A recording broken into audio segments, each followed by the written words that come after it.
वज़ीर-ए-आज़म नरेंद्र मोदी आज 12वीं बार झारखंड की सरजमीन पर जा रहे हैं। आज से वो एक बार फिर मुल्क को 3 स्कीमों की सौगात देंगे। वज़ीर-ए-आज़म आज रांची से किसान मान धन योजना, रिटेल शॉप्स और खुर्दा रोजगार के लिए नेशनल पेंशन स्कीम लॉन्च करने वाले हैं। इसके अलावा झारखंड असेंबली की नई इमारत और साहिबगंज में मल्टी मॉडल टर्मिनल का ऑनलाइन इफ्तिताह करेंगे। आपको बता दें कि हेल्थ स्कीम आयुष्मान भारत योजना की शुरुआत भी पीएम मोदी ने रांची से ही की थी। पीएम मोदी के इस दौरे को झारखंड में असेंबली के लिए इंतखाबी तशहीर के तौर पर भी देखा जा रहा है।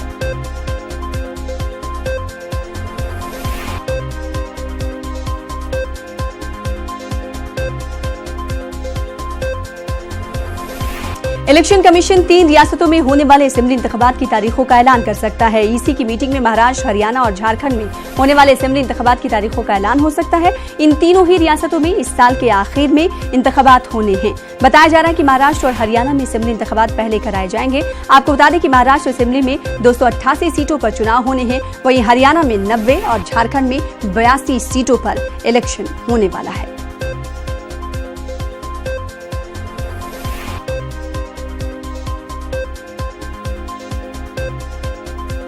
मुजफ्फरपुर शेल्टर होम जिनसी इस्तेहसाल मामले में मुतासरा बच्चियों को उनके घर भेजने के सिलसिले में सुप्रीम कोर्ट आज हुक्म सुनाएगा। Tata institute of social science के जरिए मुहरबंद लिफाफों में स्टेटस रिपोर्ट दाखिल की गई है, जिसमें कहा गया था कि कुछ लड़कियों के घरों का पता चला है और उनके वालिदैन इन्हें वापस ले जाने के लिए तैयार हैं। इससे कबल सुप्रीम कोर्ट ने Tata institute of social science के फील्ड एक्शन प्रोजेक्ट को शेल्टर होम में मुतासरा लड़कियों से बातचीत करने की इजाजत दी थी, ताकि उनकी बाज़ाबादकारी की जा सके।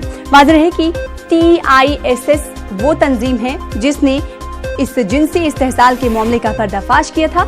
रिपोर्ट में कहा गया था कि मुजफ्फरपुर शेल्टर होम में बच्चियों को जिनसी और जिस्मानी अजियतें दी जाती थी। इस मामले का पर्दाफाश होने के साथ ही बिहार समेत मुल्क भर में सनसनी फैल गई थी। सूबे की नीतीश हुकूमत की इस मामले में काफी किरकिरी भी हुई थी।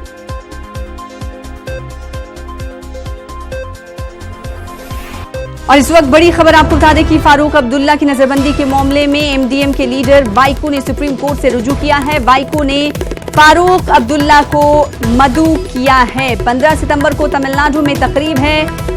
अन्नादुराई की यौम पैदाइश के मौके पर तकरीब मुनक्किद होगी, जिस पर वो चाहते हैं कि फारूक अब्दुल्ला भी इस तकरीब में शिरकत करें, जिसके लिए MDM के लीडर वाइको ने सुप्रीम कोर्ट से रुजू किया है। दरवाजा सुप्रीम कोर्ट का वो खटखटाते हुए दिखाई दे रहे हैं। वाइको चाहते हैं कि फारूक अब्दुल्ला उनकी जो तकरीब मुनक्किद हो रही है उस तकरीब में शामिल हों, शिरकत करें। आपको बता दें कि 15 सितंबर को तमिलनाडु में तकरीब मुनक्किद की जानी है।